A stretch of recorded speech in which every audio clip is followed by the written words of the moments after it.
To you. Today is Wednesday, the 4th of March of 2026. My name is Francisco Gaffney, and this is my daily streaming all about governance, risk, compliance, and advisory boards.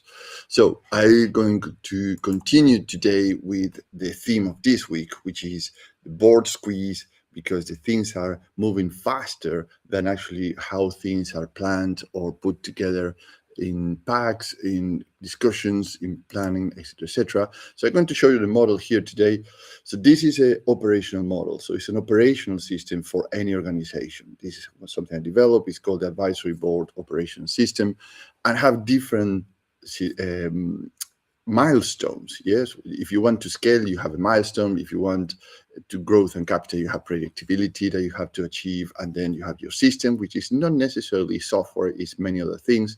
And then if you want to go further in your development in terms of innovation, transformation, etc., you have to handle a lot of things are like unknowns, uncertainty, the lack of visibility is what a friend of mine called the leadership fog. You have to navigate things actually.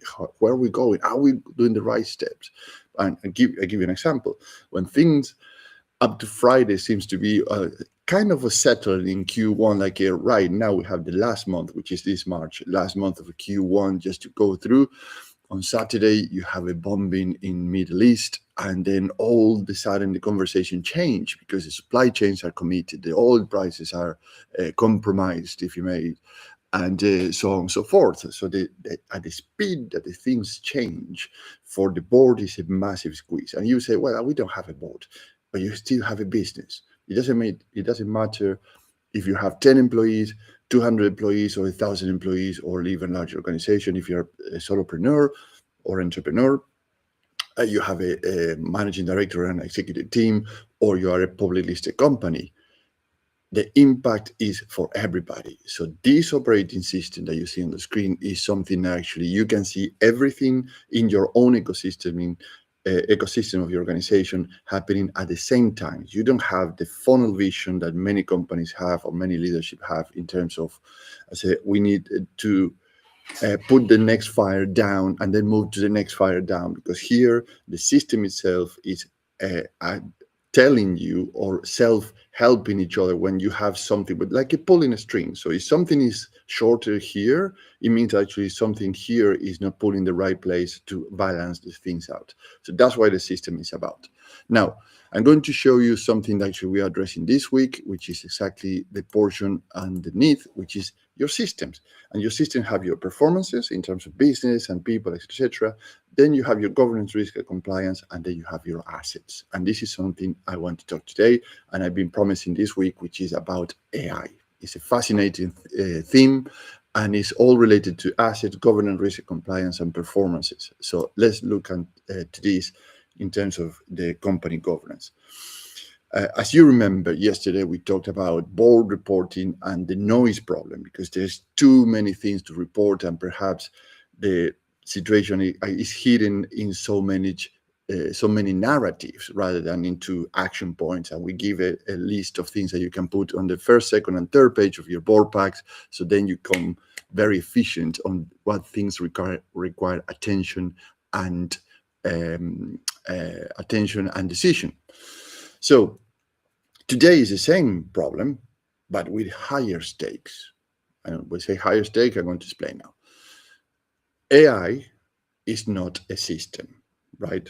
And then we are not going to go into the IT concept of AI, of the mechanics of prompting and this and the other. I'm going to talk about AI as a commodity or as an asset for your organization. Probably you haven't heard this put it this way, but you have to think about this very carefully, because actually applies also for any type of organization. This is AI, and it has no distinction of if you are a large public listed company or if you are a company of 10 million turnaround and 15 people in your organization. So as I mentioned, AI is not one system. It's a capability that sneaks into marketing, customer service, human resources, analytics, and security. So it's everywhere. So you look any organization, and every PC or laptop or tablet have some, or the phones has a piece of AI at one point or in time. So then one day something weird happens, and this is the things actually you've seen in the news. Actually, it's funny because it happened to other people. Actually, be careful because it might happen to you.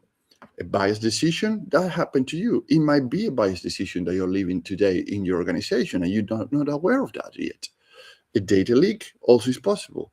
A hallucinated answer given to a customer, and I know this for certain. Actually, hallucinated answer were given to by big force organizations, worldwide consulting firms, to government officers to make policy decisions. Complete hallucination for AI. Judges were given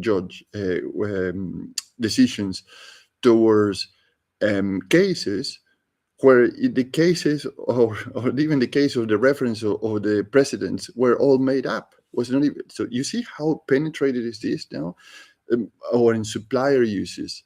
Your data in a model that never have been approved. So I say, who approved this? People in IT did this.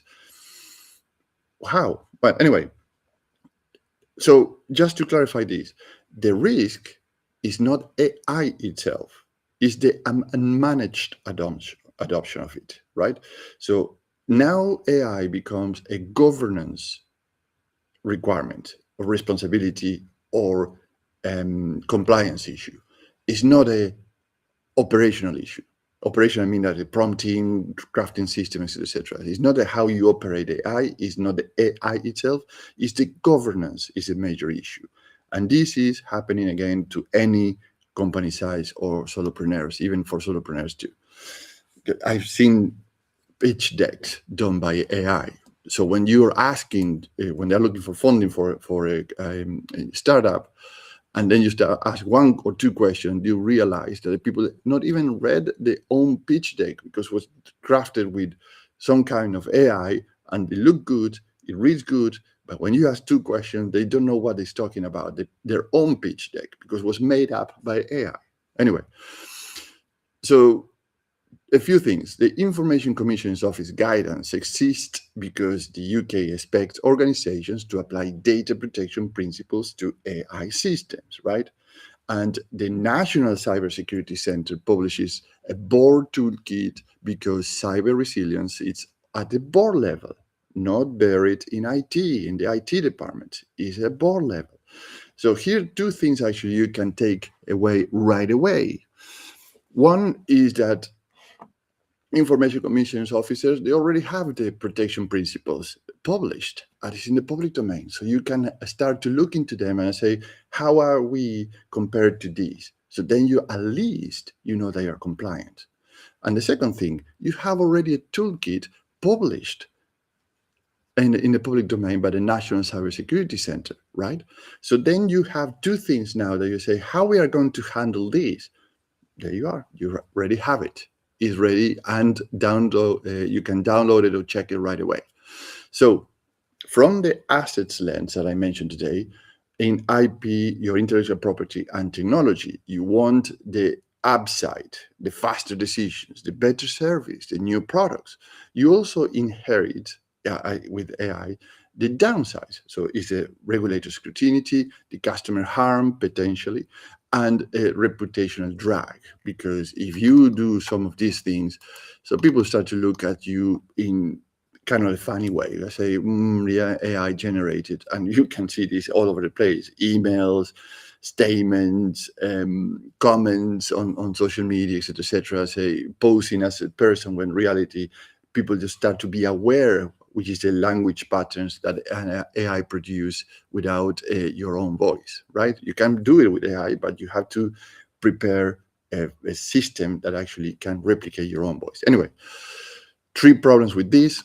Number one is AI is entering the business faster than the governance is entering. Governance, I mean actually the people controlling the organization, say how we manage this, instead of these start to manage us, which is happened to be the case most of the time. So AI is managing you, even if you are not fully aware of that. So the Information Commission's Office AI and data protection resources set a clear expectations for UK GDPR alignment, including fairness and accountability. And by the way, I mentioned a lot of the UK regulators and frameworks because it's the place where I'm working mostly. Though think about this, because in your own countries across Europe, United States, Canada, Latin America, Africa, Asia Pacific, Australia, everywhere in the world, Middle East, Russia, everybody has their own frameworks, regulators, and compliance requirements. So this is not something actually, oh, it's okay, the UK, I don't need to listen to this. The principles are exactly the same. So you can apply this, you can find your own regulators, your own frameworks, your own guidance, your own toolkits in every country that you are based doing business.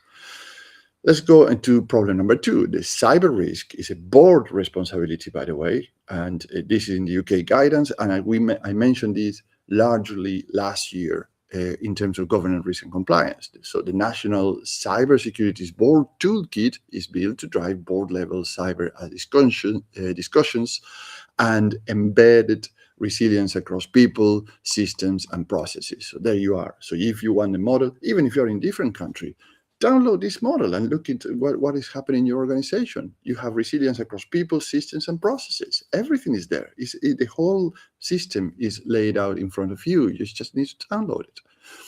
And then you have a third problem, which is that UK policies is principles-led, which means governance-led, right? So the UK's AI regulations, white papers set a flexible, principles-based approach with regulations applying in their domains, raising the bar on how boards oversee AI use.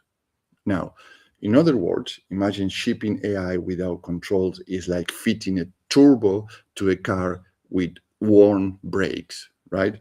So you have an engine that could go very fast, very quick, at a massive torque and speed and capacity with a massive acceleration, but you have to stop at one point. So what distance you're going to stop this? So when the brakes are not good enough or you are very worn, the stopping distance start to get longer and longer and longer, and you start to get to say when this is going to stop, right? Very tricky. Anyway, as a board advisor, what I would propose to consider is the following. Number 1 is create your financial controls. So list every AI use case, owners, data, sources, purposes, testing methods, and what are the kill switch or the stop button. So tied to risk appetite and sign it off. And risk appetite, I mean, actually we spoke about risk before. It's a whole treatment. If you are saying this is not a risk for us, and if you want to leave something with this section is if you consider that this is not a risk for your organization, state why.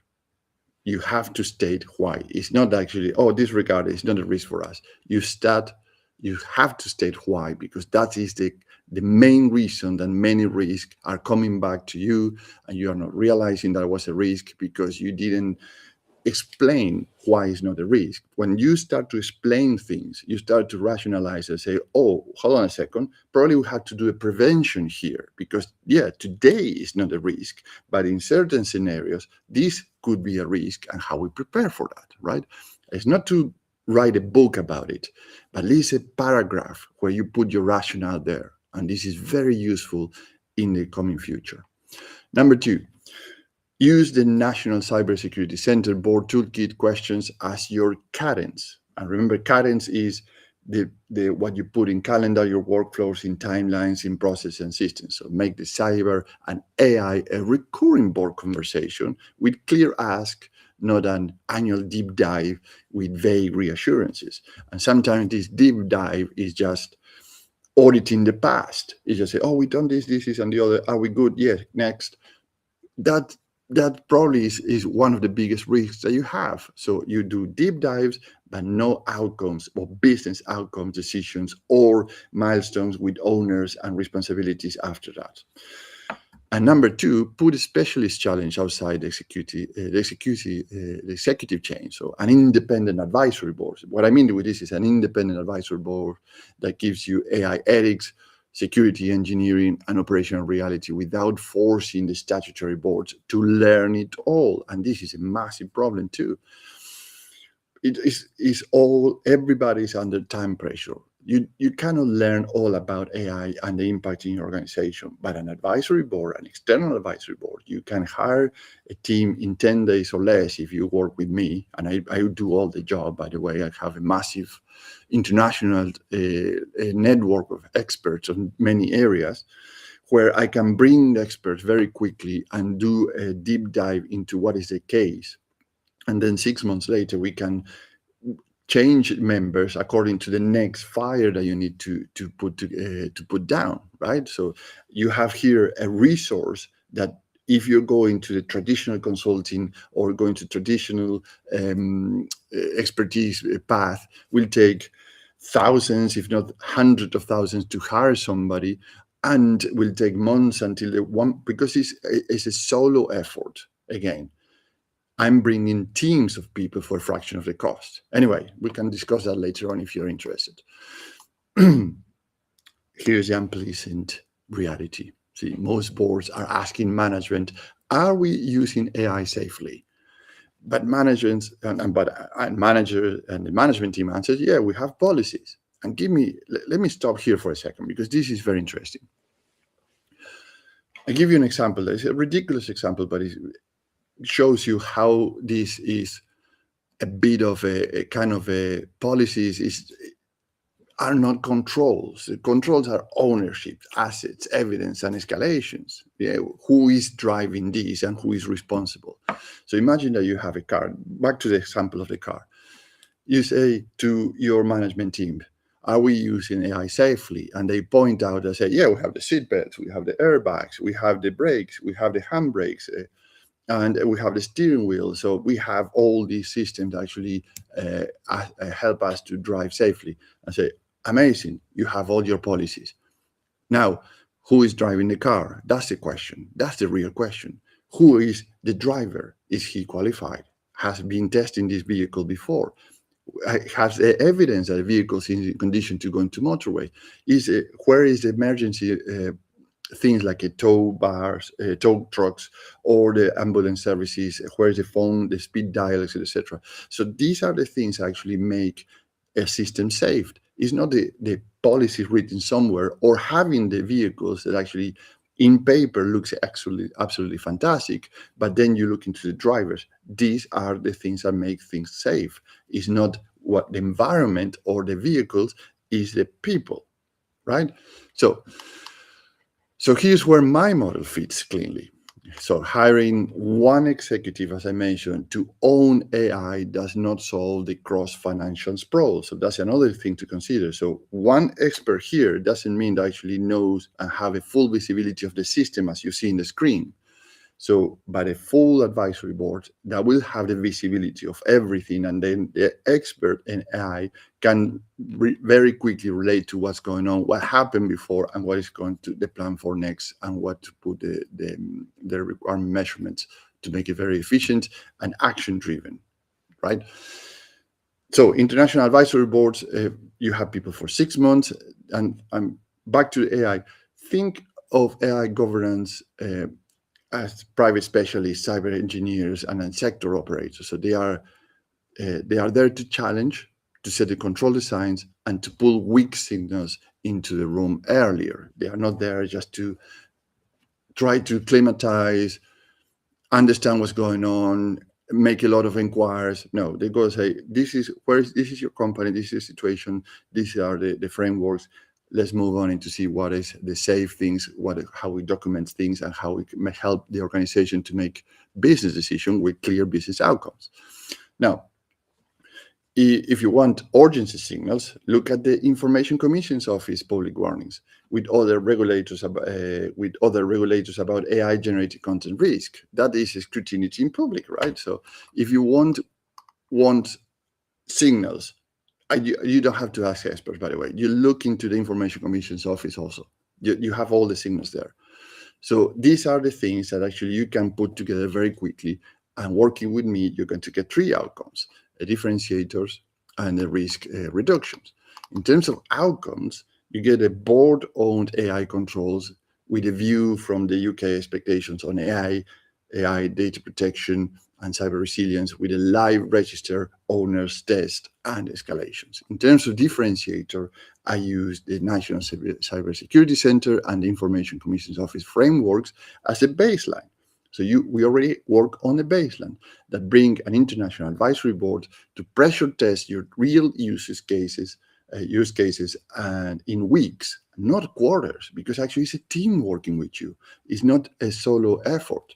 And in terms of risk reductions, in 6 months, if the team accomplish what they need to accomplish and some members need to be changed because we have a different challenge in the organization, we swap members. So we keep pace with the risk as the risk surface and changes. So without locking the company into a long program for a single point hires, right? So if you have one word question to start with, ask this one. Show me the list of AI systems we rely on and which one we can switch off in under an hour. Meaning how good our brakes, in the example of the car, how good are our brakes? If we cannot switch it in an hour, probably you have a very, very, very deep problem there. So one action you can take from this today, and it's doable in 30 minutes or less, ask for a single page AI register snapshot. 10 top use cases, who are the owners, what's the data source, what are the tests, and where are the panic buttons or the kill switches to stop the system if you have to. So let's pause here for today and reconvene tomorrow, because yesterday, remember, I mentioned information overload. Today, AI controls, not just the policies, and tomorrow I will show how what is called the flight to experience, right? So or in other words, the first timers, the people that come into a leadership boards or executive committees, and without the experience of creating a succession but it converts it in a capability trap at the end. And this is very important because it's related to all the things that we mentioned this week. The board is squeezed. It's too much things to handle at the same time. And I'm saying board, it could be your executive team, could be yourself as an owner of the company. You are squeezed. It's too much to handle at the same time every single day. And as you see in the graph, your organization is moving in all these areas all the time, every day, every hour. It's not a funnel thing. It's not a tunnel that you go through linearity in terms of a linear thing, one after the other. Everything is happening at the same time. Is the brain power doesn't have that capacity. So you need an advisory board that looks from the inside, from the outside in your organization, and can help you and your team without stepping on your toes, without the traditional consulting overhead, and without the public theater. Now, let's reconvene tomorrow. Have a great day and see you. Bye-bye. Thank you.